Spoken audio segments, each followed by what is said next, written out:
Shalom Bapak Ibu Saudara yang kasih dalam Tuhan kita Yesus Kristus. Renungan kita pada kesempatan kali ini terambil dari Mazmur nomor yang ke-22 ayat yang pertama sampai dengan yang ke-6. Firman Tuhan berkata demikian. Untuk pemimpin biduan menurut lagu Rusa di Kala Pajar Mazmur Daud. Allahku, Allahku, mengapa engkau meninggalkan aku? Aku berseru tetapi engkau tetap jauh dan tidak menolongku. Allahku, aku berseru-seru pada waktu siang, tapi engkau tidak menjawab, dan pada waktu malam, tetapi tidak juga aku tenang. Padahal engkaulah yang kudus, yang bersemayam di atas puji-pujian orang Israel. Kepadamu nenek moyang kami percaya.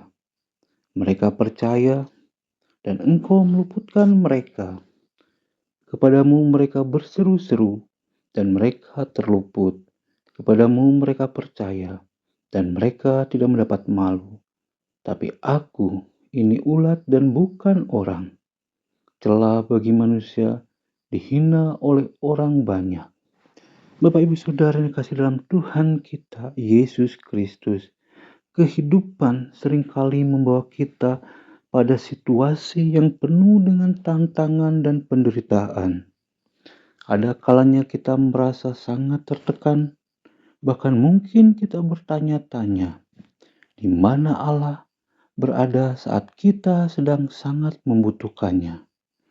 Dalam saat-saat seperti itu, seruan Daud dalam Mazmur yang ke-22 ini mungkin sangat relevan. Dan melalui teks ini, kita akan melihat bagaimana Daud meskipun merasa ditinggalkan, tetap bersandar pada Tuhan. Namun sebelum kita jauh menggali lebih dalam, mari kita pahami terlebih dahulu latar belakang dari Mazmur ke-22 ini.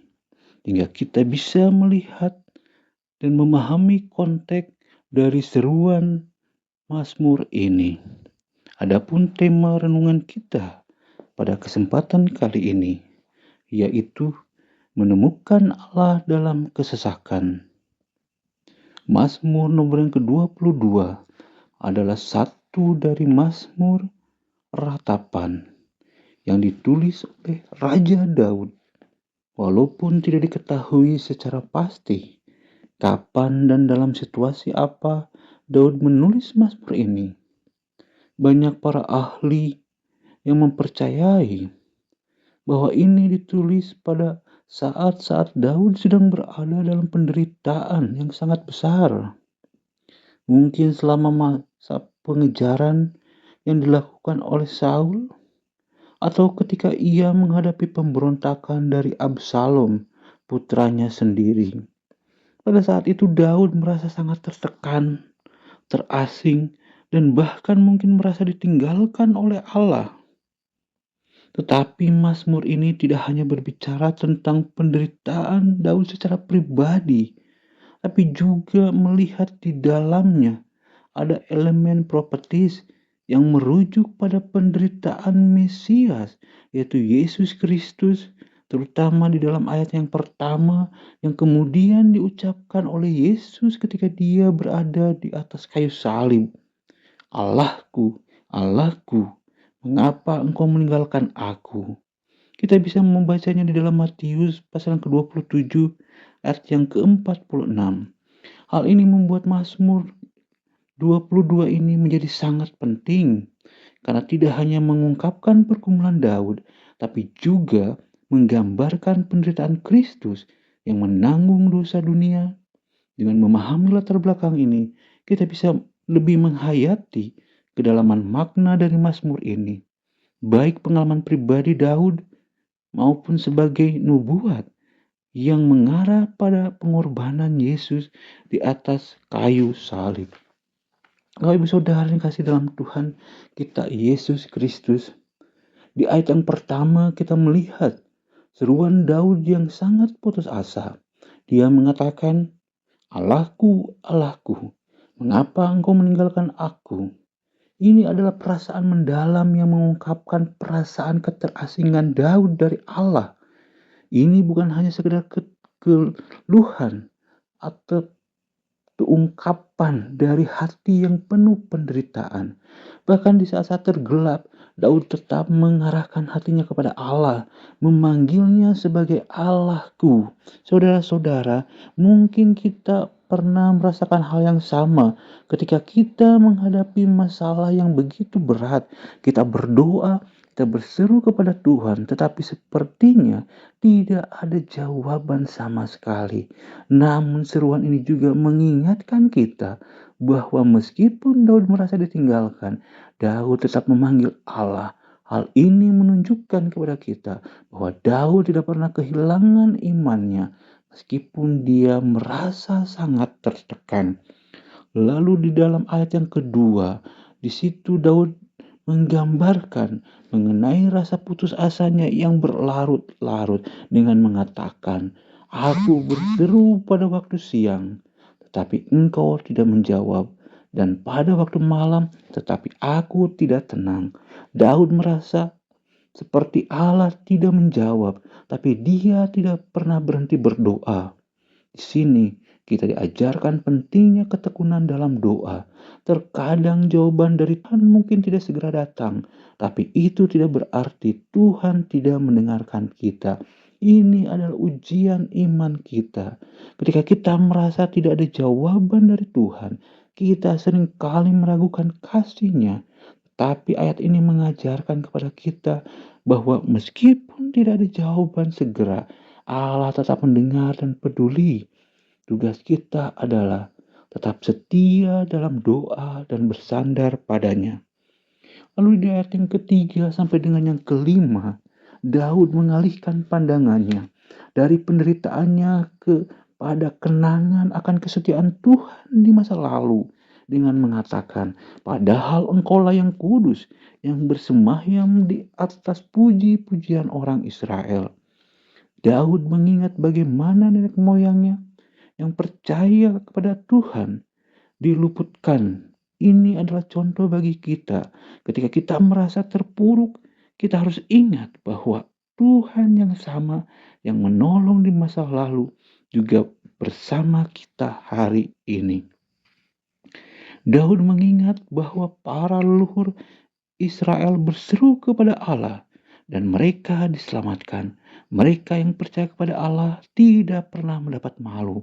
Dalam situasi sulit, kita juga harus meneladani Daud, mengingat semua kebaikan Allah yang telah kita alami dan memegang teguh janjinya. Lalu di ayat yang kelima juga kita dapat menyimpulkan bahwa mereka yang percaya kepada Allah tidak akan pernah mendapat malu. Ini adalah janji luar biasa yang diberikan Allah kepada kita. Ketika kita mempercayakan hidup kita kepada Allah, Dia tidak akan membiarkan kita dipermalukan. Tuhan tidak pernah mengecewakan mereka yang percaya kepadanya, meskipun harus menunggu jawabannya atau melalui masa-masa sulit sekalipun. Pengharapan kita kepada Tuhan akan selalu membawa kepada kebaikan. Kita bisa membayangkan, Bapak Ibu Saudara, ada seorang anak kecil yang sedang berjalan di malam hari bersama ayahnya. Ketika kegelapan semakin pekat dan jalanan yang mereka lalui semakin menakutkan, anak itu mulai merasa ketakutan. Tetapi apa yang dilakukan anak itu? Dia meraih tangan ayahnya dan mempercayakan seluruh hidupnya kepada ayahnya. Meskipun dia tahu pasti kemana mereka akan pergi, tetapi dia yakin bahwa karena ada ayahnya, ayahnya pasti akan melindunginya. Demikian pula dengan kita, Bapak Ibu Saudara, ketika kita berada dalam kegelapan, ketika kita merasa jauh dari Allah, janganlah kita membiarkan ketakutan menguasai kita. Seperti anak itu mempercayai ayahnya, maka kita pun harus mempercayai Tuhan yang memegang tangan kita dan mempercayai bahwa Allah akan memimpin kita untuk melewati segala rintangan. Bapak Ibu Saudara yang kasih dalam Tuhan kita Yesus Kristus, melalui Mazmur yang ke-22 ini mengajarkan kepada kita bahwa meskipun kita merasa ditinggalkan atau tidak didengar, Tuhan selalu hadir. Tuhan selalu mendengar setiap doa dan pergumulan kita, meskipun jawabannya mungkin belum terlihat, seperti Daud yang tetap memegang teguh imannya. Mari kita juga percaya pada kesetiaan Allah yang telah terbukti di masa lalu dan yakin bahwa Allah tidak akan pernah mengecewakan mereka yang berharap kepadanya. Iman kita kepadanya tidak akan berujung pada rasa malu, tetapi pada kemenangan dan pengharapan yang kekal. Demikian jauh renungan kita pada kesempatan kali ini.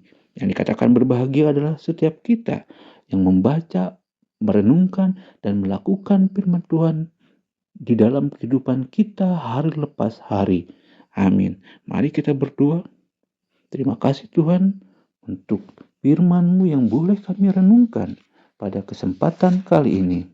Terima kasih Tuhan, melalui kebenaran firman-Mu kami diingatkan bagaimana kami tetap bisa mempercayai Engkau di dalam keadaan kami saat ini.